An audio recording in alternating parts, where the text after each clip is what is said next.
The Asch experiment is one of psychology's oldest and most popular pieces of research. A volunteer is told that he's taking part in a visual perception test. What he doesn't know is that the other participants are actors, and he's the only person taking part in the real test, which is actually about group conformity. The experiment you will be taking part in today involves the perception of line length.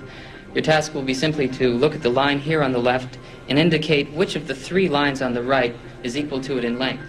So, for example, if you... The actors have been told to match the wrong lines. The volunteer will be monitored to see if he gives the correct answer or if he goes along with the opinion of the group and gives the wrong answer. In the first test, the correct answer is 2. 1. 1.